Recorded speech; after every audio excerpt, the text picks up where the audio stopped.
Million workers who can't get any federal help. They are Australia's temporary visa holders. Many of them worked in hospitality, one of the most devastated industries. And 5 months in, they're getting desperate, as Madeline Morris reports. The lowest that I've done was about $45 for the day. Despite the low pay, Pranav Kapoor is grateful for a couple of hours' work as a delivery driver. It's a far cry from his job managing a restaurant in a Melbourne five-star hotel.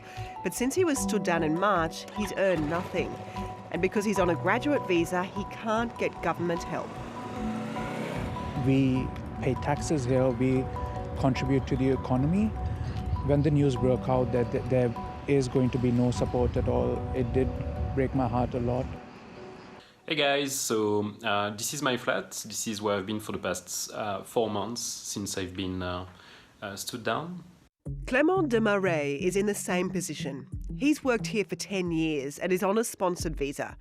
Since he was stood down from his restaurant manager job, he's drained his savings, withdrawn his super, and his family in France is paying his rent. I had as well my previous staff I was managing, sending me some care package, some boxes with food and a bit of love. Clément's visa means he's tied to his employer. Luckily, he's found another restaurant to take over his visa, but it's in Sydney, and COVID restrictions mean he's not allowed to move there. Like so many temporary workers, he's now desperate. I can't fly back to France. I can't move forward in my life and then work in my new job. And I haven't earned any money since the end of March. The federal government argues extending JobKeeper and JobSeeker to temporary workers would cost $20 billion. It is time to make your way home and to ensure that you can receive the supports that are available where they are in your home countries. I'm disgusted by it. They are the lifeblood of the hospitality and tourism industry. Attila Yilmaz owns Pazar Food Collective, a popular restaurant in Canterbury in Western Sydney. He says hospitality in Australia would be nothing without foreign labour. Got 470 applicants for kitchen hand, front of house and cook jobs, 470 in total. 4 of them were either a permanent resident or an Australian citizen. The reality is I've had no locals applying for the jobs.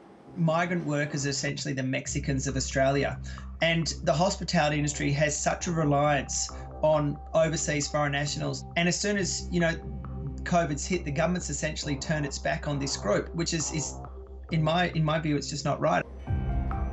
Hospitality leaders, at the very least, want working restrictions relaxed so student visa holders can work more hours and sponsored workers are released from their employer. So they're not going out, they're not seeking these second and third jobs to try and pay their way, putting themselves at risk and, at the end of the day, putting the entire community at risk. Clément Desmarais has a simpler plea. You cannot just forget us. And Acting Immigration Minister Alan Tudge was asked for a response to that story. He said in a statement, there has always been an expectation that temporary visa holders are able to support themselves while in Australia. People understand that when they come here, we have enabled temporary visa holders to access their superannuation and have been flexible on visa arrangements. Our priority for welfare has to be on Australian citizens and permanent residents. Let's move on to our next story now, which is an update on the situation in Beirut in the aftermath of the explosion in that city and the visit to the site of by the French President Emmanuel Macron. 16 people have been arrested, including the port's general manager. Myra Abdallah is a journalist and a human rights and political activist, and Myra joins us now from Beirut. Hi there, Myra. It is early in the morning there, so thank you for being with us. First of all, what was your experience of the blast? Where were you when it happened? Hello. When it happened, I was in my car at 3 to 4 kilometers away from the blast.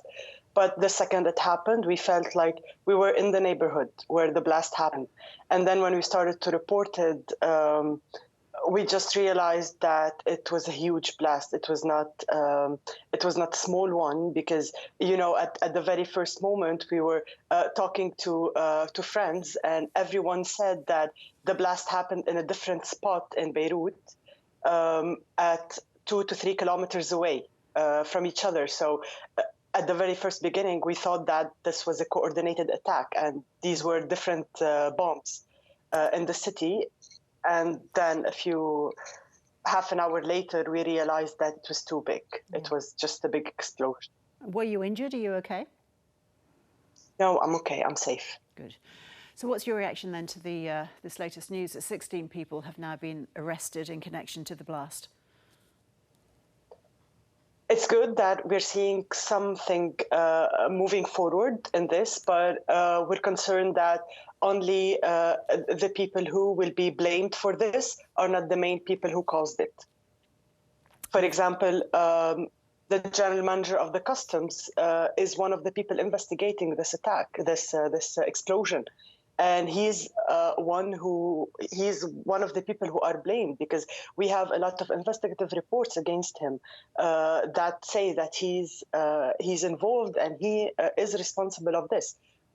So we're just afraid that this will be one of these times that the small officials will be blamed, but not the main people behind it. So was it generally known that this size of ammonium nitrate was being held at the port? Or did that only come to light this week? We didn't know, but apparently a lot of people did know. The general manager of the customs did know. Apparently, now we know that the manager of the Beirut port, they knew about this. There are official lawsuits for this, and they just didn't mention it anywhere. They just kept it there. So the French president has visited Beirut and the explosion site. So we've seen pictures of him being welcomed there as a hero. What was behind that? Why was his presence there and his message so important? It's his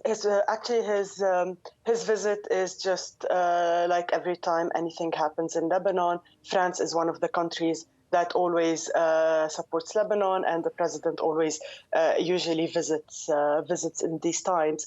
The message he delivered is that France will not leave the Lebanese people.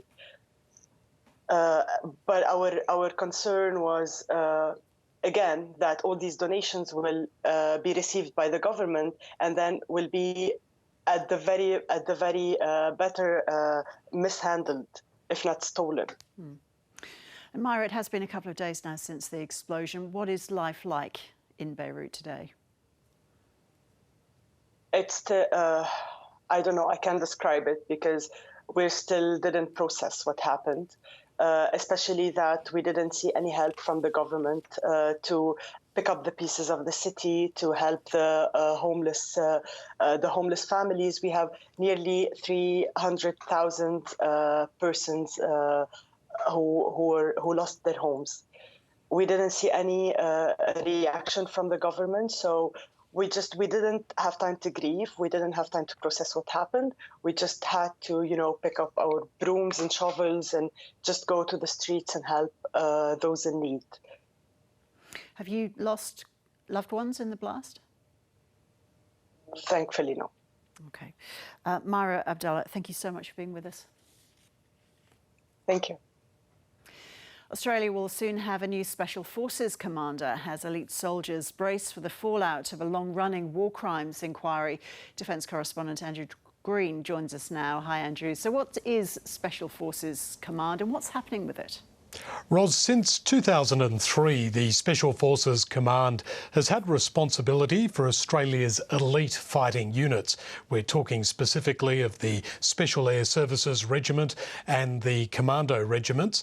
Now, what we've learnt is that there will be a changing of the guard with the Special Forces at the end of the year, and significantly, for the first time, the senior officer who will be leading the Special Forces Command won't have come from the SAS, but rather from the commandos. And we're talking about Major General Paul Kenny, who's currently in charge of the ADF's COVID-19 task force.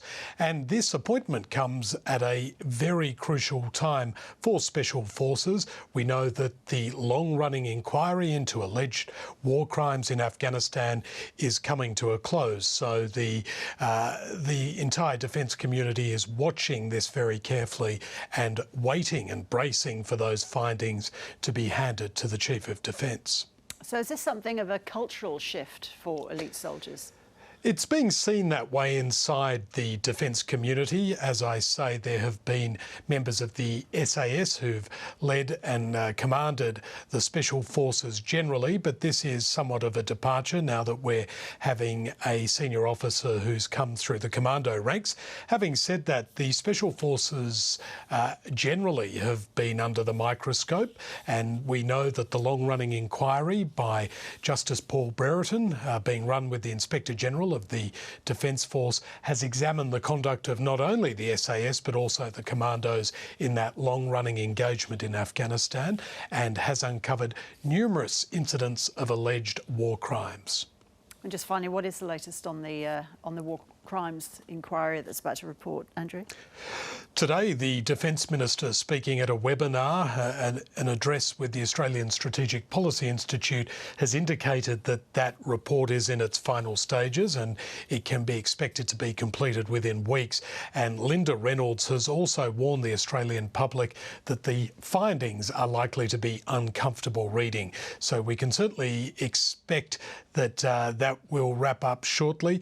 And Defence, incidentally, has told the ABC there is no relation whatsoever between the wrapping up of that inquiry and a changing of the guard in Special Forces. They say that the current commander, Major General Adam Finlay, was already expected to end his tenure at the head of Special Forces by the end of the year. Drew, thank you. Thank you. A team of Australian researchers has won a global competition run by NASA to come up with ideas to limit infection spread during the pandemic. 15,000 people took part in the NASA hackathon, as it was called. Dr. Maitra Safivi Naini is part of the winning group from the Australian Nuclear Science and Technology Organisation, and she joins us now. Hi, Maitra. Thanks for being with us. Congratulations, first of all. What was your winning idea? It's lovely to be with you and to represent the ANSTO Nandin team. The idea is, in non-scientific terms, a way to disinfect the air in enclosed spaces and also to remove the pathogens from the surfaces within those enclosed spaces. So these could be buses, trains, elevators, and we have an aim to make public transport safe for all Australians. So in basic terms, how do you do that? How does it work? Well, so we first took the challenge of looking at whether public transport indeed is a problem. We used the NASA data that was made available to us to look at the air quality and the transportation system and its impact on the distribution of the COVID cases and how the numbers are increasing. We then use this particular aerosol technology that uses photoactivation of titanium dioxide. And we also remove the air from, or we circulate the air away from the people that are in the elevators. It might be of interest to your viewers that about 48 liters of the air that is in a 6-person elevator in a 1-minute trip is the exhaled air of the co-passengers on that elevator. Yeah. So in a COVID-19 pandemic, this is quite relevant. Yeah. And we thought, okay, let's try and remove this air away from the people as they're breathing out. It gets recirculated through this aerosol filter. The pathogens are then removed. And at the terminal points along the journey of this elevator, for instance, the doors are shut and the whole carriage is flooded with UVC. This is a type of ultraviolet light that can deactivate the pathogens. So how was the competition run then, Maitra? Were you under a time restraint working against the clock? It's like a 48-hour marathon that you have to run along with your team members. And by the end of it, we have to have baked a cake, if you like. So you have to have a minimum viable product at the end of the 48 hours and also have a technology demonstrator. We knew that our team was strong. We knew that our idea is strong. But of course, we were competing against the best in the world. So it's good to know that Australians can hold their